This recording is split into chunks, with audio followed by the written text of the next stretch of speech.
నమస్కారం. Welcome to నవలా హృదయం. ఈరోజు కథ వసంత శిశిరం. రచించిన వారు శ్రీమతి నవీన గారు. కథలోకి వెళ్ళబోయే ముందు ఛానల్ను సబ్స్క్రైబ్ చేయడం మర్చిపోవద్దు. కథలోకి వెళ్ళిపోదాం. హైదరాబాద్ వెళ్లిన శిశిర వాళ్ల టీం తిరిగి వచ్చేశారు. శిశిర బాగా నీరసంగా ఉండటంతో రూమ్లో రెస్ట్ తీసుకుంటుంది. అంతేకాకుండా ఆమె మానసికంగా బాగా నలిగిపోవడం వల్ల ఏదో కోల్పోయిన దానిలా ఉంటోంది.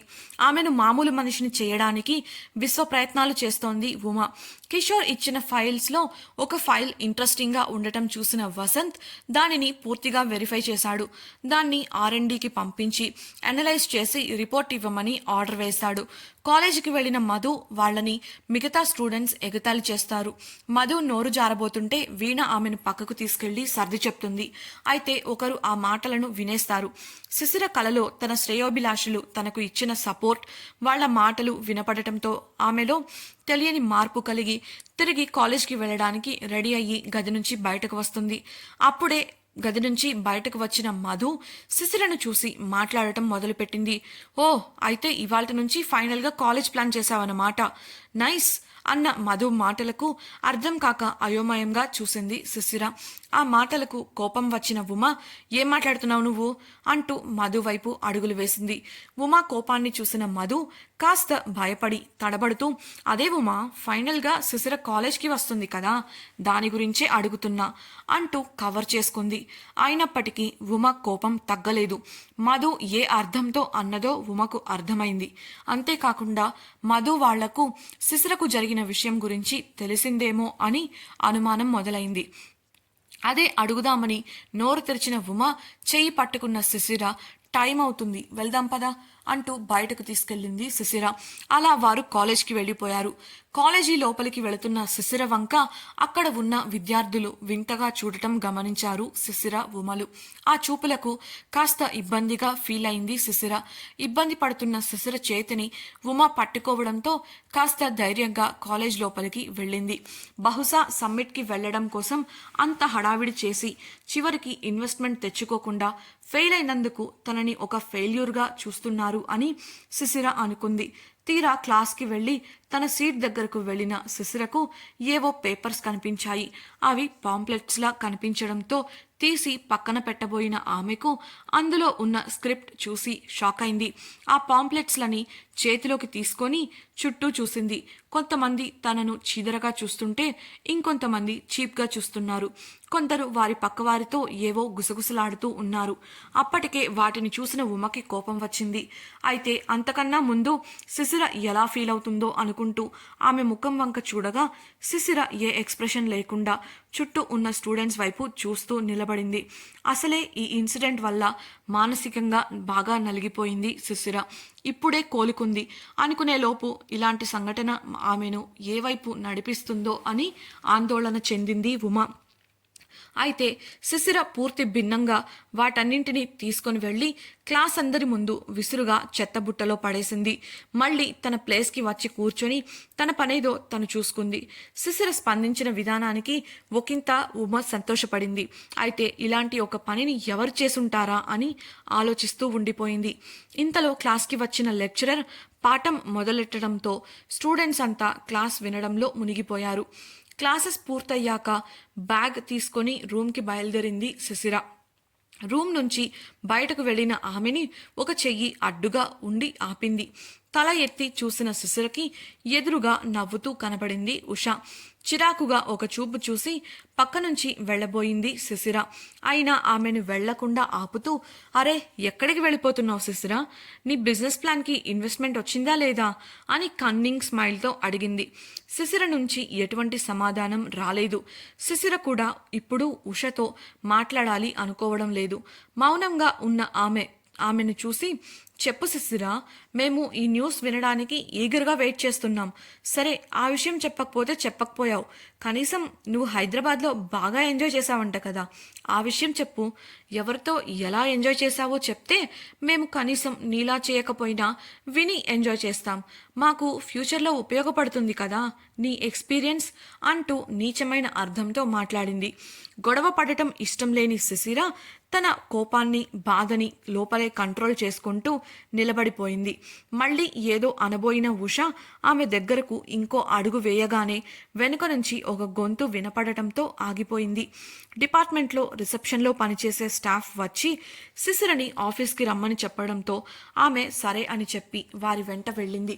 ఉమ కూడా శిశిరని ఫాలో అవుతూ ఆమెకి ఆఫీస్కి వెళ్ళింది.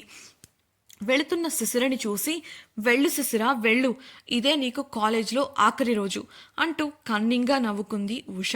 అయితే ఉష అడుగుతున్నంతసేపు శిశిర ఏమీ మాట్లాడకపోవడం చూసిన కొంతమంది స్టూడెంట్స్ మౌనం అర్ధాంగీకారం అన్న సామెతను సీరియస్గా తీసుకొని పాంప్లెట్లో ఉన్న న్యూస్ నిజమేనని గుసగుసలాడుకోవటం మొదలుపెట్టారు. ఆఫీస్ రూమ్లోకి వెళ్లిన శిశిరని డిపార్ట్మెంట్ హెడ్ పలకరించారు. ఆమె హెల్త్ గురించి అడిగి తెలుసుకొని జాగ్రత్తగా ఉండమని చెప్పారు. ఇక పాంప్లెట్స్ గురించి అప్పటికే తెలియడంతో శిశిరని ఏమీ వర్రీ అవ్వద్దు అని తనే అంతా చూసుకుంటాను అని భరోసా ఇచ్చారు.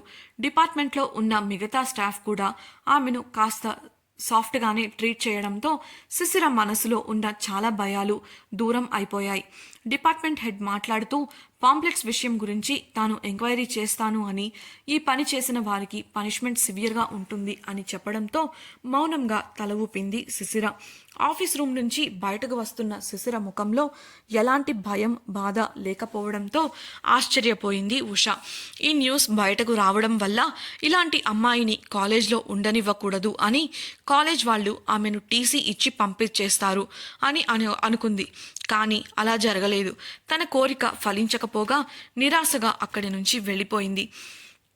ఆ పాంప్లెట్లో శిశిర తన బిజినెస్ ప్లాన్కి ఇన్వెస్ట్మెంట్ ఎలా పొందాలి అని ఎవరో ఒక వ్యక్తితో సన్నిహితంగా గడిపింది అని, అయితే ఆమె ప్లాన్ వేస్ట్గా ఉండటం వల్ల ఆమెతో గడిపాక ఆ వ్యక్తి ఇన్వెస్ట్మెంట్ చేయడానికి నిరాకరించాడు అని, అతను ఇన్వెస్ట్మెంట్ ఇవ్వకపోవడంతోనే అతను తనపై అఘాయిత్యం చేశాడు అని ఆరోపించింది అన్నట్లుగా న్యూస్ ఉంది.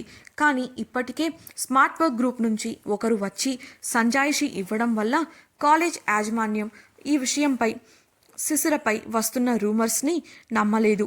ఇదే వారి సంజాయిషి లేకుంటే ఈ పాటికి కనీస ఎంక్వైరీ కూడా చేయకుండా శిశిరని కాలేజ్ నుంచి ఎప్పుడో పంపించేసేవారు. రూమ్లో కూర్చొని బట్టలు మడత పెడుతున్న ఉమ ధ్యాస పని మీద అస్సలు లేదు. ఆమె ఆలోచిస్తూ ఉంది. అసలు శిశిరకు జరిగిన ఇన్సిడెంట్ గురించి కాలేజ్లో మేనేజ్మెంట్కి తప్ప ఎవరికీ తెలియదు. తను ఎవరితో అనలేదు. అప్పుడు ఎలా ఈ విషయం బయటకు వచ్చిందా అని ఆలోచిస్తోంది. అంతలో ఆమెకు ఉదయం కాలేజీకి వెళ్ళేటప్పుడు మధు ప్రవర్తించిన విధానం గుర్తొచ్చింది. హైదరాబాద్ నుంచి తిరిగి వచ్చినప్పటి నుంచి ఆమె ప్రవర్తనలో తేడా వచ్చింది. ఒకవేళ హోటల్లో ఉన్నప్పుడు ఈ సంగతి తెలుసుకొని ఆమె కాలేజీలో చెప్పి ఉంటుందా అనే అనుమానం రావడంతో లేచి బయటకు వచ్చింది. అప్పుడే ఆమెకు మధు వీణలు మాట్లాడుకోవడం వినపడింది. మధు వీణకు తన బ్యూటీ ప్రోడక్ట్స్ చూపించి, చూడు వీణ, ఈ బ్యూటీ ప్రోడక్ట్స్ ఎంత బాగున్నాయో, నేను ఎప్పటి నుంచో వీటిని తీసుకోవాలి అని కోరుకున్నాను, కానీ రేట్ చాలా ఎక్కువ అని ఆగాను అంది. వీణ వాటిని చూసి, నిజమే ఇవి చాలా కాస్ట్లీ, అలాగే చాలా బాగా పనిచేస్తాయని కూడా విన్నాను, మరి ఇప్పుడు ఇవి నీకు ఎలా వచ్చాయి అని అడిగింది.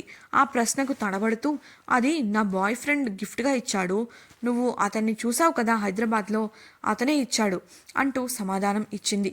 ఆమె తడబాటును గ్రహించిన వీణ, నిజం చెప్పు మధు, శిశిర గురించి నువ్వు కానీ ఈ బ్యూటీ ప్రోడక్ట్స్ కోసం ఎవరికి చెప్పలేదు కదా అని అనుమానంగా అడిగింది. లేదు లేదు, తన గురించి చెప్పడం నాకేంటి అవసరం, అయినా నువ్వు హైదరాబాద్లో మీట్ అయ్యావు కదా నా బాయ్ ఫ్రెండ్ని, అతనే ఇచ్చాడు, మేము కలిసి చాలా రోజులైంది కదా అని, కాస్ట్లీగా ఉండాలి అని ఇది తీసుకున్నాడట అని నమ్మకంగా చెప్పింది. దాంతో వీణ ఆ మాట నమ్మేసింది. ఎందుకంటే మధు బాయ్ ఫ్రెండ్కి అంత కాస్ట్ ఎక్కువ ఉండే ఐటమ్స్ కొనే కెపాసిటీ ఉంది కాబట్టి. దాంతో ఆమె ఇంకా వేరే ఏమీ మాట్లాడలేదు. మధు చెప్పిన మాటలు నమ్మాలా వద్దా అని ఆలోచిస్తూ కిచెన్లోకి వెళ్ళిపోయింది ఉమ. కాసేపటికి తర్వాత మంచినీళ్ళ కోసం గది నుంచి బయటకు వచ్చింది వీణ. అదే టైంలో ఉమ కిచెన్లోనే పనిచేస్తోంది. వాటర్ కోసం కిచెన్లోకి వెళ్ళిన వీణని ఆపింది ఉమ. అనుమానంగా, హైదరాబాద్లో ఏం జరిగిందో మీకు తెలుసు కదా, మీరే కదా ఈ విషయాన్ని కాలేజ్లో బయటపెట్టింది అని అడిగింది. అది విని ఒక్కసారిగా నిలబడిపోయింది వీణ. కంగారుగా, లేదు లేదు, మేం చెప్పలేదు, మాకు విషయం తెలుసు కానీ మేం ఎవరితోనూ అనలేదు అని వీణ చెప్పడంతో ఉమ మళ్ళీ మీకేం తెలుసు అని గట్టిగా అడిగింది. ఉమ గదిమినట్లుగా అడగడంతో వీణకు భయంతో చెమటలు పట్టాయి. వీణ నెమ్మదిగా, అదే ఉమ హైదరాబాద్లో శిశిర రూమ్కి వెళ్ళాక ఆమెని బలవంతం చేసి పాడు చేశారు అని తెలుసు అని చెప్పింది. అది విన్న ఉమ కోపంతో ఊగిపోతూ, ఎవరు నీకు ఆ మాట చెప్పింది? నాలుక కోసేస్తాను ఇంకోసారి నీ నోటి నుంచి ఆ మాట వచ్చిందంటే. అసలు ఎవరన్నారు నీతో దీని గురించి అంటూ ఆరా తీసింది. ఉమ ఆగ్రహానికి భయపడిన వీణ వణుకుతూ, అది అది అంటూ నాంచి అక్కడ స్టాఫ్ మాట్లాడుకుంటుంటే మధు విన్నది. ఆ విషయమే నాతో చెప్పింది. కానీ కాలేజ్లో మాత్రం ఈ విషయం మేం బయట పెట్టలేదు, ఎందుకంటే అంటూ నిన్న కాలేజ్లో జరిగినదంతా చెప్పుకొచ్చింది. అంటే నోరు జారబోయిన మధుని వీణ భయపెట్టడం, ఆమె భయపడి ఆ విషయం మాట్లాడటం మానేయడం వంటివి చెప్పింది. కానీ మధు శిశిర గురించి తప్పుగా మాట్లాడినవి ఏవీ కూడా చెప్పలేదు. దాంతో ఉమా వివరిస్తూ, ఇలా చూడు, ఇక్కడ మీరు అనుకుంటున్నట్లు ఏమీ జరగలేదు, మీరు లంచ్కి వెళ్ళాక అంటూ అక్కడ జరిగిన దాన్ని పూసగిచ్చినట్లు వీణకి వివరించింది ఉమ. మరి స్టాఫ్ మాట్లాడుకున్నది అని అనబోయిన వీణను ఆపి, అక్కడ ఏం జరిగిందో హోటల్ స్టాఫ్ అందరికీ బాగా తెలుసు, ఇది వాళ్ళు మాట్లాడే అవకాశమే లేదు. కానీ ఈ విషయం కాలేజ్లో ఎలా బయటికి వచ్చిందో అర్థం కావడం లేదు. అయినా శిశిర గురించి నీకు తెలుసు కదా, తను అలాంటి పనులు ఎలా చేస్తుంది అనుకున్నావు అని అడగడంతో ఆలోచనలో పడింది వీణ. అప్పుడే ఆమెకు సీన్ అర్థమైంది. ఈవెంట్ స్టార్ట్ అయ్యే వరకు కూడా మధు బాగానే ఉంది. ఎప్పుడైతే ఈవెంట్లో అందరూ శిశిరను పొగడటం మొదలుపెట్టారో మధులో శిశిర పట్ల ఈర్ష్య కలిగింది. అప్పటి నుండి అనవసరంగా ఆమెపై లేనిపోని అక్కసును వెళ్ళబోస్తూ వచ్చింది. కాబట్టి ఖచ్చితంగా స్టాఫ్ అన్న మాటలకు తన స్టైల్లో మసాలా దట్టించి ఇలా తనకు చెప్పింది అని రియలైజ్ అయింది వీణ. అయితే ఆ విషయం ఉమ దగ్గర దాచేసింది. ఎందుకంటే ఈ వెర్షన్ని క్రియేట్ చేసింది మధునే. అంతేకాకుండా అది మధు వీణలకు మాత్రమే తెలుసు కాబట్టి ఒకవేళ కాలేజ్లో జరిగిన విషయం తమ మీద పడుతుందేమో అని భయపడింది. ఆలోచనలో ఉన్న ఉమ వంక చూసి, సారీ ఉమ, పూర్తి విషయం తెలియక నేను కూడా అపార్థం చేసుకున్నాను, ఐఎమ్ రియలీ సారీ అని చెప్పి అక్కడి నుంచి వెళ్ళిపోయింది వీణ. గదిలో కూర్చొని ల్యాప్టాప్లో తన పని చూసుకుంటోంది శిశిర.